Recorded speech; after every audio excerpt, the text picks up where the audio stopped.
Muy buenos días, bienvenidos a nuestro consultorio legal, el consultorio del Ministerio de Justicia y Derechos Humanos.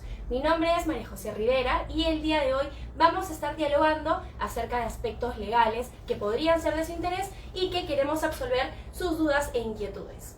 Esta semana vamos a abordar el tema de filiación extramatrimonial y para ello comentarles que es uno de los temas más recurrentes en la defensa pública y hoy contamos con nuestro invitado especial, el abogado el doctor Johnny Colqui, el defensor público del Ministerio de Justicia y Derechos Humanos de la Dirección Distrital de Lima Centro. Bienvenido, doctor. ¿Qué tal, María José? ¿Qué tal? ¿Cómo estás? Realmente muy contento por la oportunidad que nos brindan, ¿no? Y prestos pues a escuchar todas las inquietudes que tengan las personas sobre este tema tan importante y, como lo has dicho tú, muy recurrente. Muchas gracias por acompañarnos y hoy día estamos para servirles y absolver sus dudas.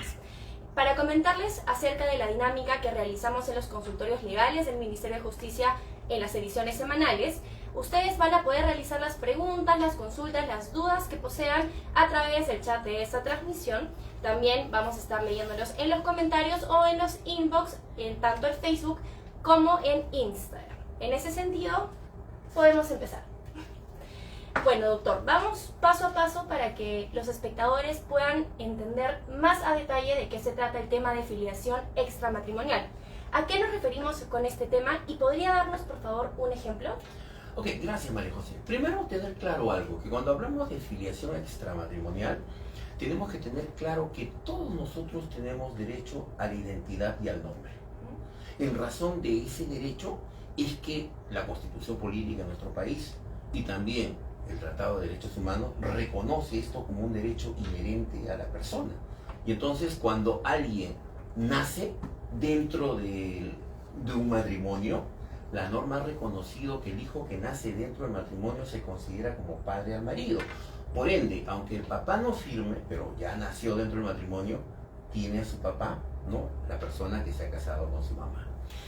Esta norma ha cambiado en el año 2018. En el 2018 cambió y permite ahora, porque muchas veces pues las relaciones lamentablemente por X razones se rompen y la señora hace una nueva relación, tiene un hijo con otra persona y la norma, a través del decreto legislativo 1377, ha permitido de que ella declare que otro es el papá para que pueda ser reconocido este hijo por el verdadero padre. Sin embargo, esa es la protección en el tema de la filiación matrimonial. El tema nuestro es la filiación extramatrimonial. Quiere decir el vínculo que se debe establecer de un menor que nace fuera de un matrimonio, ¿no? Entonces, filiación significa, en buena cuenta, vincular casos conocidos. Hay, por ejemplo, el caso de Saraí, hija de Toledo, ¿no? O sea, para que ella pueda ser reconocida, ha tenido que iniciarse un proceso judicial y merced a este proceso judicial se reconoció el derecho de ella. Es conocido, por eso es que lo menciono, ¿no? Para que más o menos se orienten las personas, ¿no? Pero la casuística pues es vasta, ¿no? La casuística se va a presentar seguramente y seguramente va a ser motivo de algunas preguntas de las personas que van a escribirnos o llamarnos, ¿no? Claro, de todas maneras, para las personas que recién se están conectando y nos están acompañando, hoy día estamos tratando el tema de filiación extramatrimonial, pueden dejarnos sus dudas. Entonces, por lo que estamos comentando, doctor, es un tema delicado ya que implica el reconocimiento legal y protección a nuestras niñas y niños a nivel legal. Entonces, para ahondar un poquito más en el tema y también que los espectadores se animen a dejarnos sus comentarios en esta transmisión, ¿cómo y cuál es el proceso para lograr una filiación extramatrimonial y por ende el reconocimiento legal de un hijo fuera del matrimonio? Ok, como les decía, existe un marco que permite. La ley 28457 reguló esta situación, que además es una ley bastante buena en el sentido de que ha permitido de que este proceso sea rápido. Anteriormente, antes esta ley, era una tortura hacer una demanda de filiación extramatrimonial porque el primer problema era el costo de la prueba del ADN.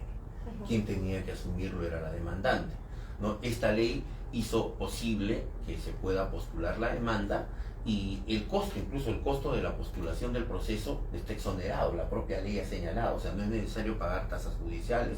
Incluso la propia ley ha dicho, incluso puede prescindir la firma de un abogado. Ah, ok. Entonces, para comentarle nuevamente al público, lo que tiene que ver el reconocimiento legal de hijos fuera del matrimonio no tiene costo alguno para la persona quien interpone el proceso. Exactamente, la ley así lo ha establecido, me parece bastante atinado, porque, insisto, la casuística recurrente de esto anteriormente era que mucha gente necesitaba para postular su demanda de alimentos, tenía antes primero que ser reconocido.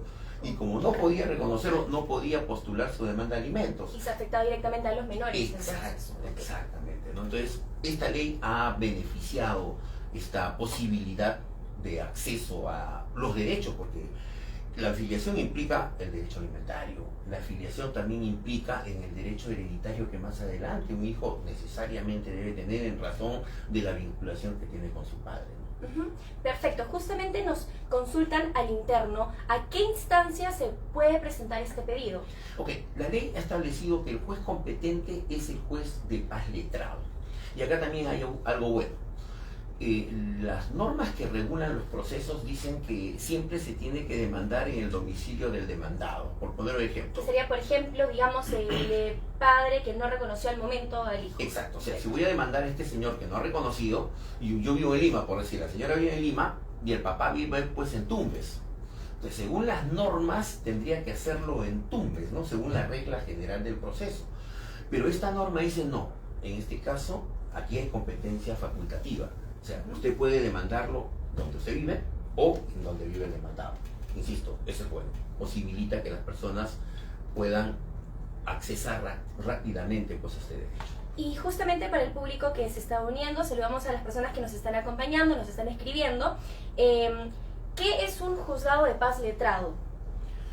Un juzgado de paz letrado es una instancia que normalmente se ubican pues en distritos, ¿no? Por todo el Perú. Eso es parte ya de la organización, ¿no? De la organización del sistema judicial, ¿no? Hay un paz letrado que en primera instancia ven estos temas en función a la cuantía, en función a la materia y en función a la urgencia. Después de los juzgados de paz letrados, si es que alguien no está de acuerdo con la opinión del juez, en vía de apelación sube a los juzgados civiles, a los especializados, ¿no? E incluso va a determinar el tema casuística, hasta podría subir a la Corte Suprema, ¿no? Incluso en algunos casos.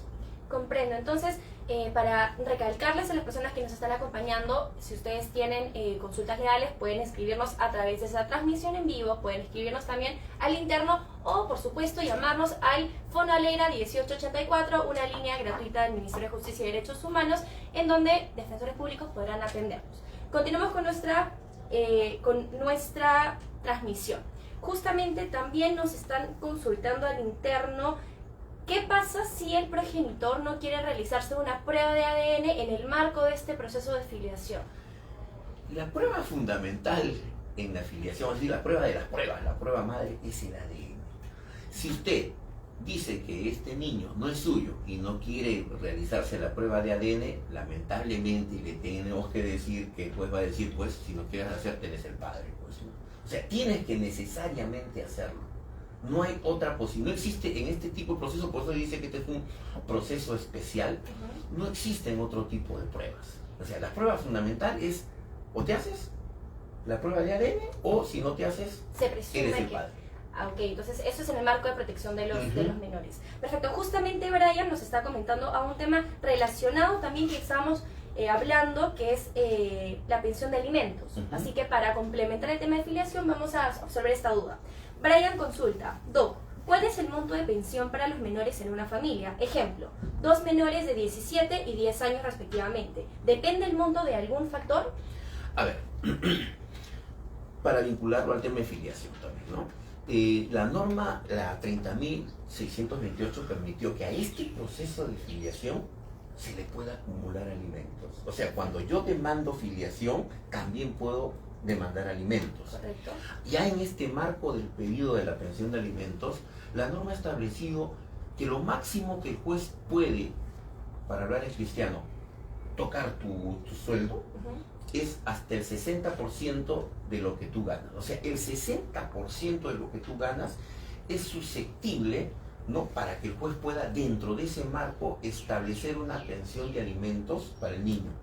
La pensión de alimentos siempre se va a establecer en función a posibilidad y necesidad. Esos son los factores entonces que dependen del caso concreto. Exacto, ¿no? Si el niño, por decir, el niño es un niño normal, un niño que no tiene mayores complicaciones de salud, por lo general, por la experiencia, el juez pues da de repente hasta el 30%, pero si estamos hablando de un niño especial, con cuidados especiales, que de repente tiene algún tipo de enfermedad, el juez tiene el otro 30% hasta el 60% de poder otorgarlo, ¿no? Entonces el rango general es ese, 60%, y en ese 60% entran todos los hijos. Comprendo. Esperamos, Brian, que hayamos absuelto tu duda. Si tienes alguna otra consulta, no dudes en volver a escribirnos en el chat. César nos comenta, ¿qué pasa si el padre está de viaje y no puede acudir a registrar al niño? Bueno, si el padre no puede porque está de viaje, hay una forma también que se hace por escritura pública. O sea, cuando hablamos de viaje, ya, estamos de viaje en provincia, ok, puedo ir a Reniego, puedo ir a un notario. Si estoy en el exterior, recordemos que los consulados también tienen función notarial, así que yo puedo reconocer a mi hijo vía notarial. O sea, no hay ningún inconveniente al respecto porque los canales existen. Comprendo. Entonces también, César, hay vías las cuales se podría resolver esto. Igualmente, si tienen dudas, nos pueden seguir comentando. Recordarles que siempre tenemos a su servicio el Fono Lera 1884. Justamente Nadia nos está escribiendo por el chat. ¿Qué pasa si la madre y el padre se desentienden de un niño? ¿Los abuelos pueden reconocerlo? Bueno, ahí sí no. Cuando un niño está lamentablemente no atendido ni por mamá y por papá, lo que tienen que es recurrir, ¿no?, para que se establezca algún mecanismo de protección al menor.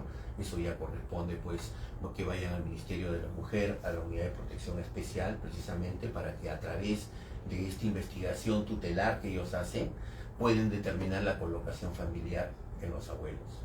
Correcto, entonces inicialmente tendría que acudir a la autoridad. Exacto, a la autoridad competente para ello.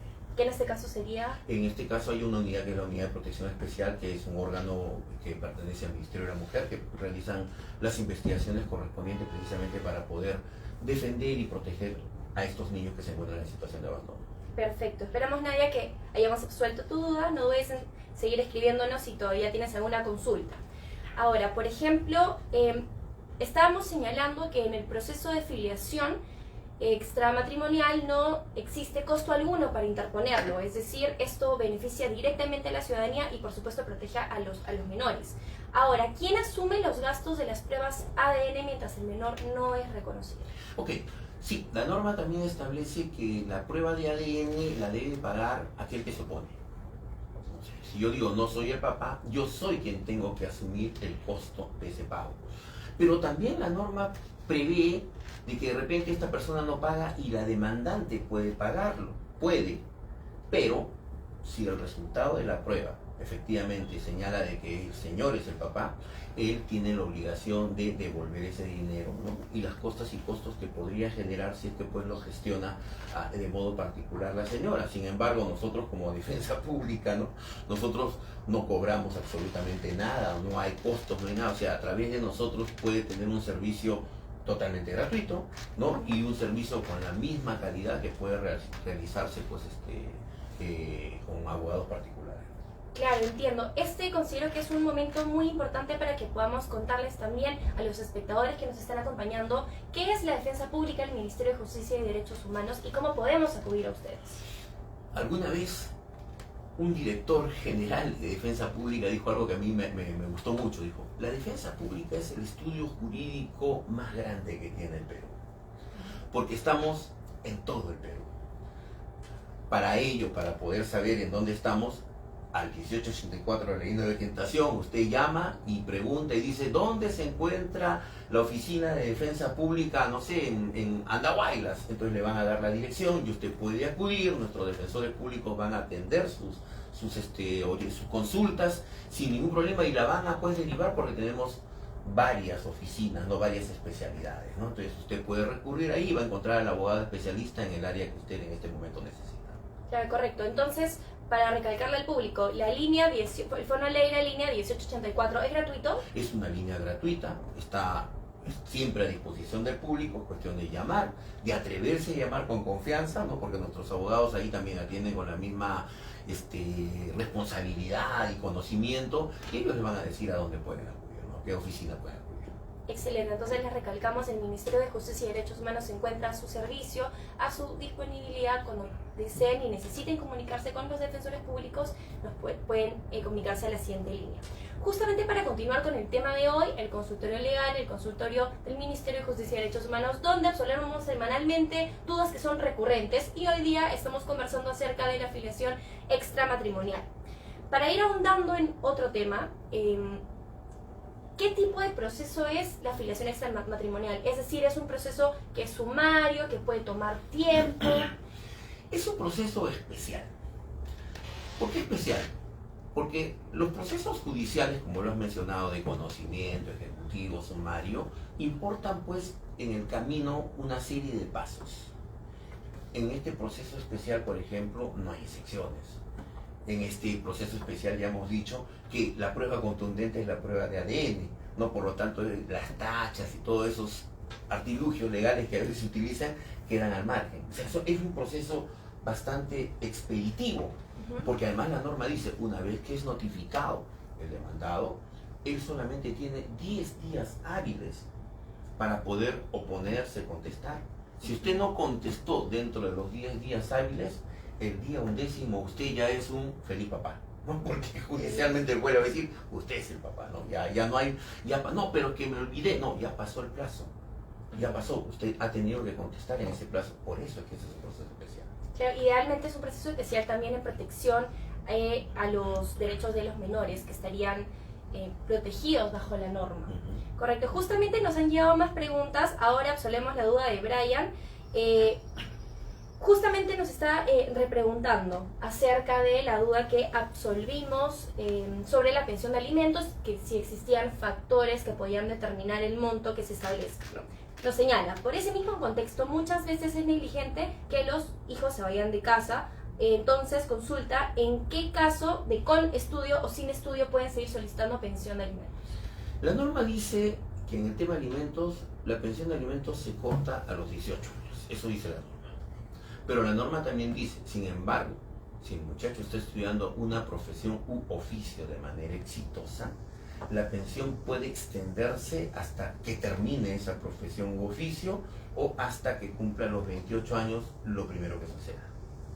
¿Okay? Entonces, a veces la pregunta dice, y entonces cuando tengo 18 años mi mamá ya demandó, ¿yo tengo que volver a demandar? No, ya demandó tu mamá. La representación de tu mamá acabó a los 18. Ahora tú asumes tu propio proceso y continúas con la pensión de alimentos. En todo caso, el juez, como en algunos casos, pregunta, por favor, presenta la documentación que acredita que tienes todavía la necesidad, también para no vulnerarse el derecho del demandado, ¿no? Tienes la necesidad, júntame los documentos correspondientes para que la pensión continúe, y se presenta y continúa sin ningún inconveniente. Justamente usted señalaba, doctor Koiki, acerca de tener procesos, bueno, mejor dicho, estudios exitosos para poder seguir solicitando pensión mayor a los 18 años. ¿Qué podemos entender por estudios exitosos?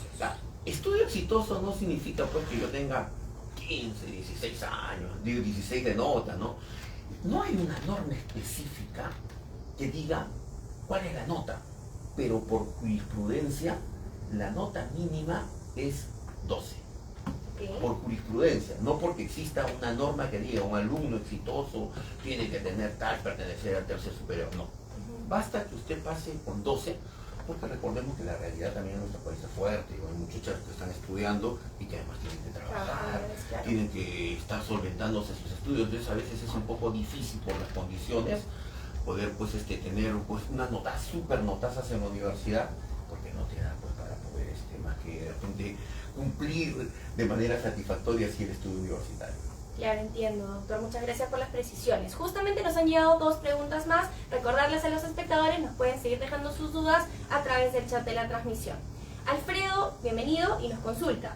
Buen día, si la prueba de ADN sale positiva, ¿se puede pedir una segunda prueba? Bueno, la prueba de ADN si sale positiva ya quedó, o sea, ya para el juez, él es la persona que es el padre y el juez va a sentenciar, ¿ya? Porque si no andaríamos pues en una suerte de después otra vez y otra vez y otra vez por seguridad jurídica. Esa prueba es la prueba contundente. Entonces, para responderle a Alfredo, se podría decir que la primera prueba es la que cuenta.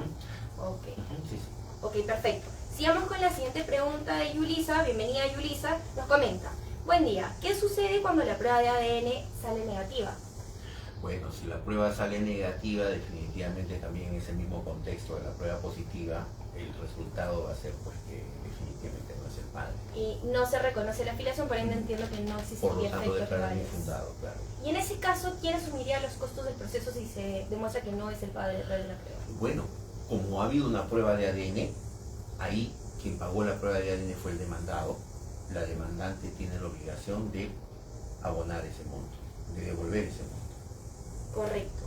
Entonces justamente nos están escribiendo a la interna distintas preguntas. Los invitamos a que nos sigan escribiendo. Yuval Verde nos comenta: buenos días, mi hermano falleció y dejó a sus 2 niños menores. La mamá los tiene descuidados. ¿Como tía paterna puedo solicitar la custodia? Cuando en el derecho civil existen figuras de amparo familiar, una es la tenencia, que la tienen exclusivamente los padres. En este momento, en el caso presentado, quien la tiene y quien la detenta es la madre, porque el padre falleció. Sin embargo, si existen situaciones de abandono, maltrato, ahí entra a tallar otra figura de amparo familiar, que es el tema de la tutela. Okay, yo como familiar que veo que mi sobrino está siendo desprotegido porque la madre pues tiene una vida desordenada, licenciosa, en fin, qué sé yo, ahí tengo que recurrir primero que también el niño pase por el tema de la protección especial, la investigación tutelar, y en función de eso yo puedo promover un proceso judicial de tutela para que yo sea la persona que, por este descuido de la madre, quien asuma las responsabilidades de poder ver pues por la protección de mi sobrino. Entonces, en este caso, el proceso que tendría que seguir sería el de tutela. De tutela. Ok, De tutela. perfecto. ¿Y eso dónde se podría interponer? ¿Cuál sería la instancia? Ese es un proceso que se realiza ante los juzgados de familia, ¿no? El juzgado de familia, porque va a llamar pues a las partes, va a llamar, recordemos, si yo soy el tío de mi sobrino, el juez va a decir, ok, pero también por el otro lado hay tíos maternos, hay abuelos maternos, entonces tienen que ser emplazados todos ellos, para que el juez en ese interín, en esa investigación, determine pues si efectivamente soy yo la persona más adecuada, o de repente existen otros familiares que son la persona más adecuada. Pero eso se postula ante el juez de familia, al juez especializado de familia. Correcto, justamente nos están llegando más preguntas. Aprovechar para saludar a las personas que se están conectando, que hoy día estamos con el doctor Kolki, él es defensor público del Ministerio de Justicia y Derechos Humanos, y el día de hoy estamos hablando acerca de la afiliación extramatrimonial. Nos comenta Alex: ¿qué sucede si hay el reconocimiento de un hijo extramatrimonial en testamento y el padre ya falleció? Solo quedan los hijos del matrimonio. ¿Pueden impugnar los hijos? El reconocimiento, bueno, ahí se pueden hacer impugnaciones siempre y cuando haya sustento, ¿no? O sea, no se trata solamente de hacerlo por hacer, ¿no? Si existe un sustento, efectivamente, que una prueba de ADN y se demuestra que este niño pues no era realmente el hijo del señor, sí, los herederos pueden hacerlo. Así como cuando, por ejemplo, muere mi padre y no me reconoció. No me reconoció. Entonces, ¿a quién? Si ya murió mi padre. Bueno, postulo la demanda y la prueba de ADN se entiende con los padres de persona que falleció o los hijos por el tema del material genético, ¿no? Correcto, entiendo. Justamente nos están consultando. Una repregunta justo lo que acabamos de conversar. A pesar de que existe el reconocimiento de un hijo a través del testamento, entonces sí o sí se podría impugnar o no, digamos, no se respetaría lo que dejó el... Recordemos algo, una cosa es un reconocimiento, ¿no? Que es un acto jurídico, ¿no? Y un acto jurídico puede ser susceptible también de ser declarado nulo, pero nuevamente, no basta solamente la invocación, hay que acreditarlo. O sea, no basta que diga, no me parece, no se parece. Hay que acreditarlo contundentemente para poder, de alguna manera, lograr pues el propósito que quieren, si es que existe sustento legal para ello. Perfecto. Vamos a continuar, nos han llegado varias preguntas. Vamos a absolverlas una a una. Smith nos comenta: ¿puedo realizar demanda a mi ex cónyuge cuando me prohíbe la tenencia de mi hija? Bueno, si usted tiene pues las pruebas que efectivamente su hijo se encuentra en una situación de abandono, puede pedir la tenencia, cualquiera de los dos papás puede pedir la tenencia, sin ningún problema. Claro, es decir, correcto. Justamente Patti Bienvenida Patti, nos comenta: hola, tengo esta pregunta. ¿Qué pasa si un padre reconoce a su hijo, pero luego él modificó su apellido? ¿Ese hijo sigue siendo su heredero? Sí, pero habría que hacer una corrección de apellido ahí.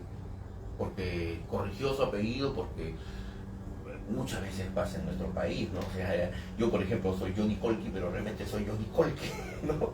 Entonces mis hijos no van a salir con Colqui, pero después lo corrijo, ¿no? Aparece el Colqui y voy a tener que hacer la corrección también de mis hijos. Correcto. Es otra rectificación de partida, es otro proceso. Ese es otro proceso. ¿Y eso ante qué instancia se podría interponer? También ante los juzgados de paz letrado. Del domicilio más cercano. Sí, Del domicilio exactamente. el que esté Donde más vivo, cercano. ¿no? Yo vivo en el Rima, por decir en el Rima. Perfecto. Justamente Nadia nos estaba comentando el caso para absolver tu pregunta, Nadia. Nos comenta: una consulta, mi papá ha fallecido, era pensionista de la 2530 y tengo un hermano de 19 años que mi papá reconoció, pero no es su hijo biológico. Tengo conocimiento que sí le corresponde un porcentaje de la pensión por orfandad, pero no quiere reconocer que debo hacer puesto que solo mi padre se hacía cargo de sus estudios. La doctora no quiere reconocer que debo hacer puesto que solo mi padre se hacía cargo de sus estudios. Bueno, todos los hijos son iguales ante la ley. Si el papá lo reconoció o lo adoptó, es su hijo. Okay. Basta el reconocimiento. Basta el entonces. reconocimiento de su hijo, por lo tanto, tienen que pues respetar esta situación que se ha presentado. Correcto. Esperamos entonces haber absuelto tu duda, Nadia. Continuamos con las siguientes preguntas. Hola Reina, buenos días. Vamos a comentar tu pregunta. Sobre la pregunta anterior sobre la tutela que quiera asumir cualquier otro familiar, a pesar que el padre vive y trabaja para mantener a sus hijos. Si hay una hermana mayor, ¿ella puede apoyar a los hermanos para que otro familiar no pida la tutela?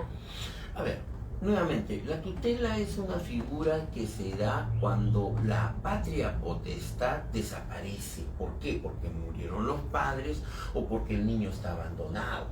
O sea, si el padre es una persona que tiene recursos económicos bajos, pero sin embargo está ahí, atento, presto, o sea, no hay ninguna razón para que le quiten la patria potestad. La tutela se va a justificar en el abandono de, si yo puedo apoyar económicamente, claro, pero eso es un tema interno, no es un tema legal, ¿no? En esa línea, hoy día recordarles que estamos conversando acerca de diversos temas. Hemos principalmente conversado acerca de la afiliación extramatrimonial, nos están llegando dudas que están, conexas a este tema. Entonces, doctor, para poder ahondar en la pregunta que acabamos de absolver, ¿existe algún tipo de, en los procesos de tutela, predominancia de familiares, por ejemplo, para pedir la tutela a un menor? No, insisto, no, va a depender mucho de la vinculación del menor. Por ejemplo, yo tengo un caso, ya lo hemos superado, ya lo hemos logrado. ¿Qué es lo que pasa? De que esta niña había vivido con la tía. Es toda una historia, ¿no? La tía la tuvo a los 2 años a la niña, ¿no? Porque la mamá de la niña murió, el papá, su hermano, se la dejó porque trabajaba y paraba más con la tía. Hasta que la niña cumplió 18 años, desde los 10 años, perdón, desde los 2 hasta los 10. Entonces, cuando la niña pues, cumple 10 años, el papá hace otra relación, se casa, se lleva a su hija, ¿no? Para poder estar en la nueva familia. Penosamente él muere. Penosamente él murió. Y entonces la mamá de la niña dijo, bueno, no es mi hija, por lo tanto la regreso a su vinculación con la hermana y todo. La tía, muy buena, generó su proceso judicial de tutela porque ya no había mamá, que había fallecido a los 2 años la niña, y ya no había papá, que había a los 10 años, ¿no? Entonces se generó la demanda de tutela, se demostró la vinculación que tenía con la tía. Tuvimos que sí demandar a los abuelos maternos también, ¿no? Y todos ellos, porque fueron a declarar, no tenían ningún inconveniente porque la niña había desarrollado una fuerte vinculación con la tía, y en el seno de la familia de la tía ella era como una hija más, incluso hasta el esposo de la tía fue, y él era su papá. Entiendo, y es un caso que asumió la defensa pública. Es un caso que asumió la defensa pública y que se tuvo un resultado favorable para un resultado muy bueno. Excelente. Entonces, recalcarle a las personas que nos están acompañando el día de hoy, la defensa pública del Ministerio de Justicia y Derechos Humanos está a su servicio, a su disposición. Contamos con la línea Fono Alegre 1884, línea gratuita, para que nos puedan contactar. Vamos a seguir con las preguntas, doctor. Aquí estamos conversando de manera interesante con los espectadores porque nos están respondiendo. Nos consultan. Un segundito. ¿Habrá algún apoyo psicológico del Estado para poder cubrir a las familias con sesiones a fin de hacer una evaluación? Porque hoy en día las terapias, por ejemplo, de pareja son caras. Bueno, nosotros tenemos un equipo multidisciplinario, pero nuestros equipos multidisciplinarios son equipos de apoyo a nuestros temas legales. Por ejemplo, en una demanda de tenencia, por decir así, ¿no? En una demanda de tenencia nosotros necesitamos demostrar que la persona que está pidiendo la tenencia es la persona adecuada. Entonces necesitamos una pericia de competencias parentales. Le pedimos a nuestro equipo. O sea, nuestro equipo no hace una terapia, vengan a la oficina, ellos le van a hacer una terapia. No, son apoyo, son de tipo multidisciplinario, es apoyo legal a la casuística que nosotros tenemos en el área de asistencia legal, víctimas, penal. Ahí es donde entra nuestro equipo multidisciplinario. Si desean terapias, bueno, van a tener que ir pues a los sitios correspondientes, ¿no? De salud, el Ministerio de Salud.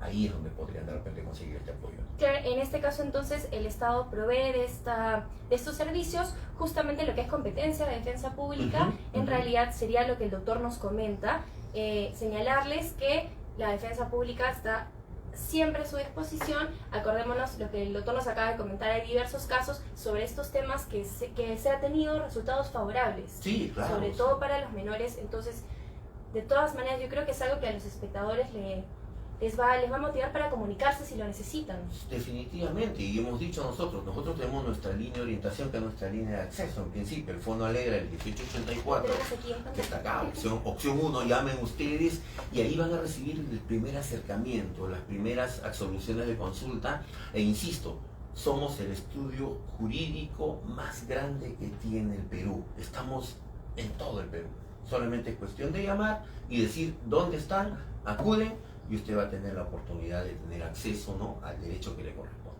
Eso es importante recalcarlo. Y vamos a continuar con el tema de hoy, que es la afiliación extramatrimonial. Justamente nos han escrito por interno y nos indican: si el progenitor no ha aportado nada desde el nacimiento del menor, ¿se puede pagar este monto en conjunto al momento de la demanda? Ahí penosamente hay una cuestión. El principio de derecho es que si usted lo necesitó, ha tenido que pedirlo desde ahí. Ahora, ¿qué es lo que pasa? En materia procesal, la demanda de alimentos opera no a partir siquiera del momento en que presentas la demanda. No, presento la demanda hoy y a partir de ahí, no. Es a partir de que la otra parte es notificada. Si yo presento mi demanda hoy y el juez recién lo notifica en abril, a partir de abril hacia adelante opera la pensión de alimentos. ¿Y qué pasa con lo de atrás? Lamentablemente no lo podemos exigir. Y en liquidación de decomisos, no, pero mis devengados. Los devengados son, nuevamente, a partir de la fecha en que esa persona fue notificada. Hay casos tristes y penosos, por ejemplo, y esto, insisto, a veces conversamos con los otros compañeros de defensa pública y decíamos, tendría que modificarse un poco la norma, porque a veces hay casos en donde la parte demandante pues puso como dirección, demandada puso como dirección Cuchurucucuy, o sea, un pueblo que nunca lo pueden notificar. Y en esos casos, y pasan 4 o 5 años y este señor nunca es notificado. Y entonces ahí la forma de notificarlo sería por edictos, pero hay un problema. El problema de la notificación por edictos trae como consecuencia de que, ok, ya lo notificó por edictos, ya está notificado, pero su derecho hay que respetarle. Por lo tanto, hay que nombrarle un curador procesal. Y el curador procesal mínimo está cobrando, porque no es de defensa pública, el procurador procesal es de la lista de abogados que tiene el Poder Judicial, y un procurador procesal mínimo estaría cobrando una URP. Entonces es un costo. Entonces, lo que debería haber es un cambio normativo. A mí se me ocurría, ¿no?, pero es un tema que de repente pues merece discusión. Es decir, se me ocurría, puede decir, si aquella persona que declara una dirección que no se puede ubicar, se le da como válidamente notificado y continúa con el proceso, pero insisto, ese es un tema de discusión. Claro, de todas maneras, justamente nos escribe Lorena, vemos que nos has acompañado en el live desde tempranito. Los live del consultorio legal del Ministerio de Justicia y Derechos Humanos son los días jueves de 10 a 11 de la mañana. Tenemos diversos temas, usualmente los anunciamos con anterioridad para que ustedes puedan dejar sus dudas, así que te esperamos también la próxima semana para que nos puedas acompañar. Nos escribe Daisy, nos escribe lo siguiente: excelente maestro, gracias por su gran aporte en nuestra sociedad. Justamente resaltarles nuevamente que la defensa pública está a su servicio. El Ministerio de Justicia y Derechos Humanos se encuentra trabajando arduamente para poder llegar a ustedes. Este live, por ejemplo, es una prueba de ello, que estamos tratando de llegar a sus hogares a través de las redes sociales. Justamente para seguir andando en lo que estábamos comentando. Entonces, digamos, para poner un ejemplo, si se interpone una demanda de filiación extramatrimonial cuando el menor tiene 10 años, entonces los 10 años previos a la demanda no se contarían para el pago. Sí, lamentablemente no. Nuevamente insistir en que los devengados operan a partir del momento en que la otra parte fue válidamente notificada. Correcto. Entonces, justamente para continuar, tenía una pregunta respecto a este tema. No sin antes recordarles que nos pueden seguir dejando sus comentarios, sus dudas. Estaremos hasta las 11 conectados, así que estamos atentos a lo que nos quieran consultar. Doctor, yo tenía una duda. ¿Quien no reconoce a sus hijos tiene una sanción penal? En materia penal es interesante decir, en penal existe una figura llamada la tipicidad, ¿no? Una conducta, para que sea delito, tiene que ser conducta típica, antijurídica y culpable. Si no está tipificada, no es delito. Entonces, no existe una figura en el campo penal que diga aquel que no reconoce a su hijo tendrá una sanción penal. No hay. Si no hay la tipicidad, no es delito. Por lo tanto, no está cometiendo delito. Correcto, entonces como no está en el Código Penal, entendería que... Exactamente. O una ley que diga no y lo tipifique. No existe eso. Claro, sin embargo, eso es en materia, digamos, penal. En el ámbito civil, como hemos visto, familiar, entonces sí hay mecanismos por los cuales se puede reconocer a los menores en protección que el Estado brinda, pero en materia penal, diríamos... Lo que está tipificado sí es el tema de la omisión a la asistencia familiar, en donde cuando ya existe una sentencia y esta persona no ha cumplido con el pago de la sentencia, y después que se ha aprobado una liquidación que diga efectivamente debe estar, ahí sí ya pasa penal. Claro, entiendo. Ahí, esa figura sí está tipificada. Por ejemplo, el tema de pensión de alimentos y este tema que estamos hablando de la tipificación, de cuando no se brindan los alimentos, a pesar de tener una resolución judicial, es campo de defensa pública. También ustedes lo atienden. También, claro. Nosotros, mi área es asistencia legal. Nosotros vemos todo lo que tiene que ver con el reconocimiento de la pensión de alimentos, hacer que se aprueben las liquidaciones. Pero una vez que se apruebe la liquidación, nosotros le decimos al juez: señor juez, amenace a esta persona, apercibimiento se llama, pero para mi entendimiento, ¿no? Amenace a esta persona con que pague, porque si no, o le vamos a iniciar un proceso penal, o lo vamos a inscribir lo vamos a inscribir en REDAM, en el Registro de Deudores Morosos Alimentarios. Si esta persona no cumple, lo inscribimos en el REDAM, pero además le pasamos a penal.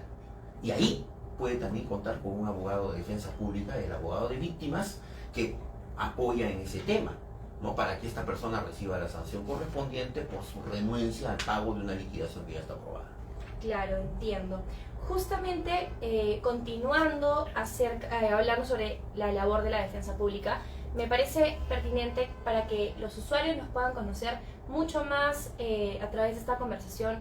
Cuénteles, doctor Colqui, quiénes son los defensores públicos, cuál es la organización que tienen dentro del Ministerio de Justicia y cuáles son los servicios que ustedes ofrecen. Ok, nosotros pertenecemos a una dirección, que es la Dirección General de Defensa Pública, que, como les decía, estamos en todo el Perú. Nuestras áreas de acción son varias. Por ejemplo, yo estoy en el área de asistencia legal, que vemos temas de familia, vemos algunos temas que tienen que ver con desalojo, ¿no? Y también hay un área que es el área de víctimas, ¿no? Donde están los abogados que ven a las personas que han sido agraviadas por ejemplo, en el tema de alimentos, ¿no? Claro. Esta persona va y el abogado de víctimas la apoya. También hay otro campo que es el campo de los abogados penales, que tienen una subdivisión de corrupción. Ahí están todos los imputados de defensa necesaria. O sea, ahí sí necesariamente tienen que tener un abogado. Si no tienes abogado particular, defensa pública legal. Son especialistas. Nosotros ya por el tema de la práctica, por el tema de la continuidad, porque todos los días vemos estos temas, ya tenemos experiencia, o sea, tenemos una experiencia ganada. Todos mis compañeros procuran dar un buen servicio, procuran hacerlo lo mejor que podamos, entregamos todo, muchas veces, y a veces ahí tenemos cierto pesar, cierto penar, de que los usuarios piensan que nosotros somos los que retrasamos los procesos, cuando lamentablemente tenemos al Poder Judicial que por sus problemáticas que tiene a veces no atienden los pedidos rápidamente. No, ahorita por ejemplo están de vacaciones, ¿no?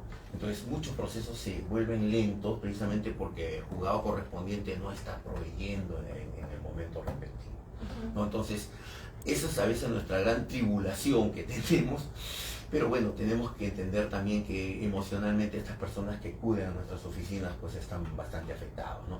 Además de esto también tenemos la Oficina de Conciliación Extrajudicial, que es un mecanismo en donde las personas por voluntad propia pueden poner sus problemas a sus procesos sin llegar al suplicio de la vía judicial. Claro. Ellos pueden voluntariamente, lo colocan en un acta de conciliación que tiene la misma eficacia, según lo dice el artículo 688 del Código Procesal Civil, que la sentencia. O sea, son títulos ejecutivos como una sentencia. Si usted puede conciliar, si existe la voluntad de conciliar, concilie.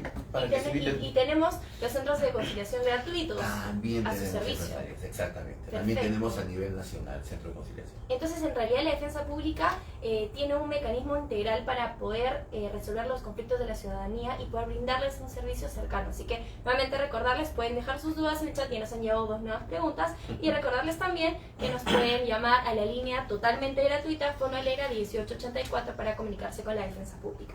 Hola Jesús, bienvenido. Y Jesús nos pregunta: ¿un hijo no reconocido al cumplir la mayoría de edad puede reclamar su filiación a su presunto padre? ¿Hay algún plazo para ello? Interesante la pregunta.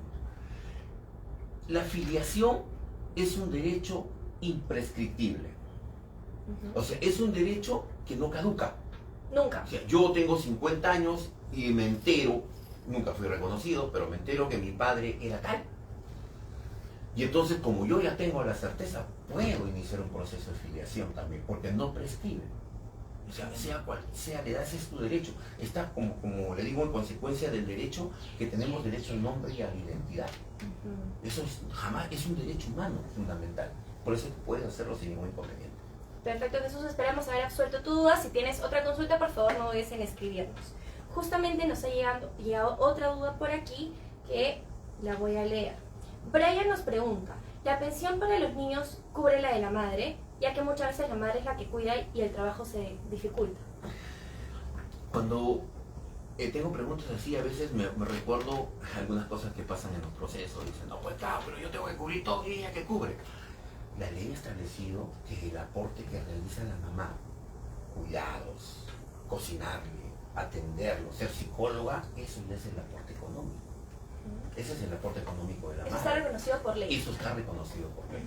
¿No? Entonces, además de ello, la mamá, como no tiene un papá de soporte, tiene que trabajar, tiene que recursearse de alguna manera para poder satisfacer las necesidades de sus menores. O sea, además de ello, de lo que económicamente cubre, lo otro, a ver, en la realidad, ¿cuánto cuesta una nana?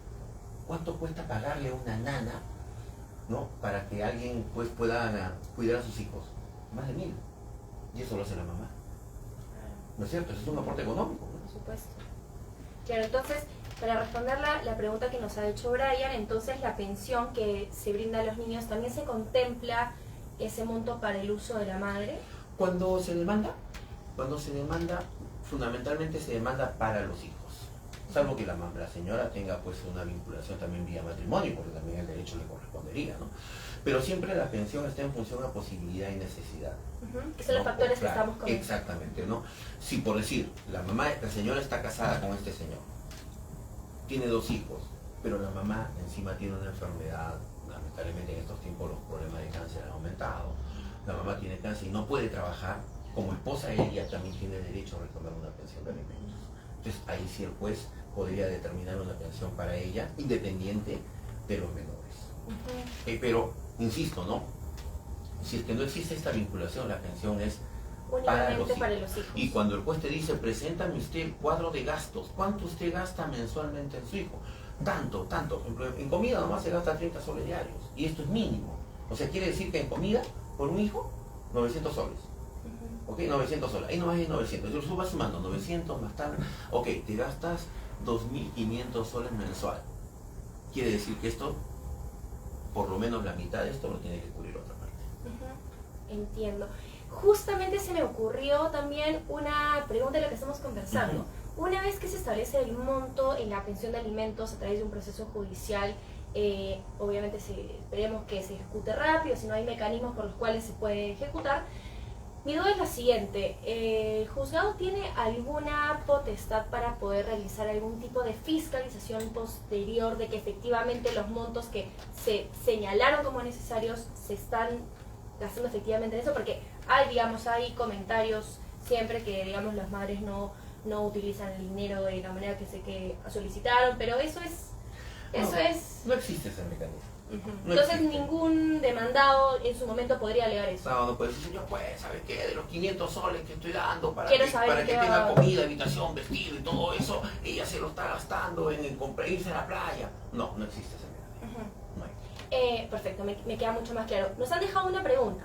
Si en un inicio una madre hace que otra persona firme a su hijo porque el verdadero padre no tenía conocimiento que iba a tener un hijo, ¿cómo puede actuar el verdadero padre si quiere reconocer? Pasa, muy recurrente, ¿no? Firmó otra persona y mientras esa firma esté, ese niño ya está afiliado. O sea, la única forma es primero iniciar un proceso judicial para, hablando en cristiano, para tumbarse esa firma, ¿no? Una nulidad de acto jurídico, decir, bueno, que yo no sabía, me han ocultado esta verdad, y después cuando recién retires, después diga efectivamente el señor no es el padre, se declara la nulidad, entonces ya tengo el camino libre para el tema de la filiación, ¿no? Para el tema del reconocimiento. Correcto. Nos están dejando otras preguntitas, no sin antes quiero recordarles que nos quedamos aproximadamente unos 10 minutitos más, así que aprovechen, dejen todas sus consultas, estamos para servirles, estamos para absorber todo lo que quieran preguntar, así que no duden, escríbanos. Bueno, justamente acá teníamos otra consulta con respecto, ¿qué pasa si el progenitor que se negó a reconocer a un menor está no habido o ha fallecido? ¿Cómo se procede en esos casos? La ley también establece de que frente a esta situación el tema del reconocimiento se entiende con el padre de este que ha fallecido, el padre o la madre, por la vinculación del ADN, o por los hijos, ¿no? ¿Por qué? Porque por el material genético. ¿No? Por el material genético yo puedo efectivamente demostrar que sí, efectivamente, este menor es hijo. Y por ejemplo, si el padre ha fallecido, sin embargo, todavía los abuelos maternos cuentan con la solvencia económica para poder ayudar, ¿un hijo extramatrimonial podría solicitar que sus abuelos le brinden alguna pensión? Claro que sí, claro. Y se hace el mismo proceso que señalamos. Es un proceso judicial de alimentos. Si está reconocido el niño, se demuestra solamente que el papá ha fallecido y que sus posibilidades económicas no son suficientes, por eso necesita el apoyo, sí se puede hacer. Y esta misma obligación legal se extiende, no solamente a los abuelos, se podría extender a los hermanos del padre También, fallecido. claro, exactamente. ¿Y cuál sería el límite, digamos, consanguíneo o de Creo que está afinidad? hasta el 4º grado de consanguinidades. No están los tíos. Hasta los Hasta tíos. los tíos. Ok, perfecto. Quería, doctor Kolki, también preguntarle lo siguiente. ¿De qué manera la defensa pública puede brindarle soporte a la ciudadanía en los procesos de filiación extramatrimonial? Bueno, nosotros, como hemos dicho, estamos en todo el Perú.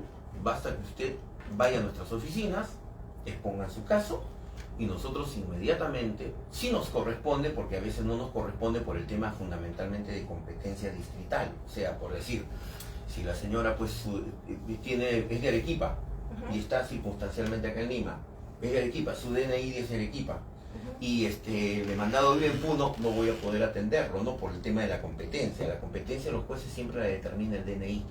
Okay. El DNI. Entonces, lo fundamental sería pues que cambien su DNI a nuestra zona o vayan donde les corresponde y ahí van a encontrar un defensor público. Por eso le decía, la línea 1884 es fundamental porque puedes llamar por teléfono y decir, mire, yo tengo vivo en tal sitio, por favor, deme la dirección de la defensa pública acá y va, y en este proceso de filiación no tenemos ningún inconveniente en asistirnos. Perfecto, entonces nuevamente les recalcamos la línea totalmente gratuita en la cual ustedes van a poder llamar para hacer estas consultas, para ver cómo podrían hacer ustedes en este tipo de procesos. Nos dejaron los siguientes comentarios. Primero, Lorena nos ha vuelto a escribir, agradecer al doctor por sus conocimientos brindados. Muchas gracias a ti, Lorena, por acompañarnos. Como te comenté, igual te estamos esperando la próxima semana para que nos acompañes. Todavía nos quedamos unos minutitos más, así que aprovechen de hacer sus preguntas. Smith nos dice, ¿cuánto es el monto de pensión de alimentos para un ciudadano que no tiene ninguna profesión? Como agricultor, ¿cuánto puede pasar como máximo y como mínimo? En el tema judicial, Para el juez, una persona que no tiene ingresos gana el mínimo vital. La referencia siempre es el mínimo vital cuando, por ejemplo, no puedo acreditar que tiene otros ingresos.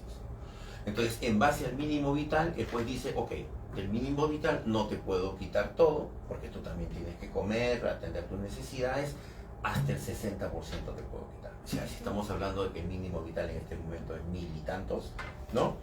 600 soles es el máximo, y dentro de esos 600 soles el juez puede dar 300, 400 o hasta 600 en función a la necesidad del menor. Perfecto. ¿Y qué pasa, por ejemplo, si no se cuenta con una remuneración mínima vital? Pongamos el caso de 500 soles que se acrediten que efectivamente la persona demandada gana mensualmente. Es que para el juez todos ganamos el mínimo vital. Ah, es una presunción. Es una entonces. presunción. Okay. Todos ganamos. Porque pasa, pues. Por ejemplo, nos ha pasado. Ahí el demandado es taxista. El taxista no factura. ¿No es cierto? Entonces, ¿cómo acreditamos que gana? No podemos. Nosotros decimos, porque un aproximado más o menos, ok, 2000 soles. Ok, un aproximado. Y cuando contestan, dicen, no, gano con la justa 800, 900 soles. Entonces el juez le dice a la señora, disculpe, usted no me ha acreditado que él gana 2000. Y a usted no le creo, pero usted gana el mínimo vital. Siempre va a ser el mínimo vital la referencia. Perfecto. Entonces, para la ley es una presunción que todos ganan el mínimo vital. El mínimo Para este tipo de Exacto. procesos. Perfecto. Esperamos haber absuelto tu duda. Ros nos escribe: tengo dos niñas de las cuales en la conciliación, tengo dos niñas de las cuales la conciliación de 10 años aproximadamente se fijó que el padre pase 400 soles mensuales. Hace mucho que no se respeta este monto para mis hijas. ¿Qué debo hacer? Tiene un proceso de demanda libre. Bien, si ya tiene un acta de conciliación, el proceso no se llama pensión de alimentos, el proceso se llama ejecución de acta de conciliación. Lo que ella tiene que hacer es conseguir la copia certificada de esa acta, ir a nuestras oficinas de defensa pública, y si usted no sabe, 1884, ¿no? Para que vea a qué oficina puede ir, y ahí pedir la ejecución. ¿Qué va a pasar ahí? Por poner un ejemplo, hace 10 años, eso quiere decir que en el 2014 se estableció la pensión, y él nunca cumplió. Entonces se va a sumar. Desde el momento, desde enero del 2014 hasta enero del 2024, el señor ha tenido que dar tanto, se multiplica todo por cada uno de los meses.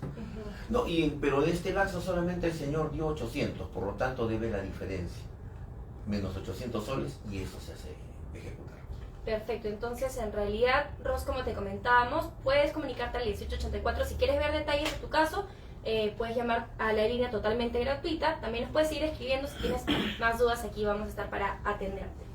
Justamente también, doctor, quería recalcarle al público cuál es nos quedamos unos 4 minutitos más, así que aprovechen de dejarnos todas las dudas que tengan. Recalquémosle al público cuál es el procedimiento, de qué trata este proceso judicial de filiación extramatrimonial. Okay. La filiación hemos dicho que es el reconocimiento por ley que tienen todas las personas por el derecho a la identidad. El tema es sencillo, se presenta una demanda, se señala porque efectivamente el señor es el padre y ha sido renuente a este reconocimiento voluntario. El juez le notifica, le da solamente 10 días hábiles para que él pueda oponerse, contestar. Pasados estos 10 días hábiles, si él no contesta, el juez lo va a declarar padre. ¿Ok? Pero si dentro de esos 10 días él dice, me opongo, prueba de ADN, tiene que pagar la prueba de ADN, someterse al tema y esperar el resultado. En buena cuenta, si el resultado es positivo, va a ser un feliz papá. Y si el resultado es negativo, entonces el juez dirá, pues efectivamente usted no es el padre, por lo tanto, señora, devolverá el dinero que ha invertido en el tema de ADN. Perfecto, entonces nos estamos acercando al final de nuestra transmisión.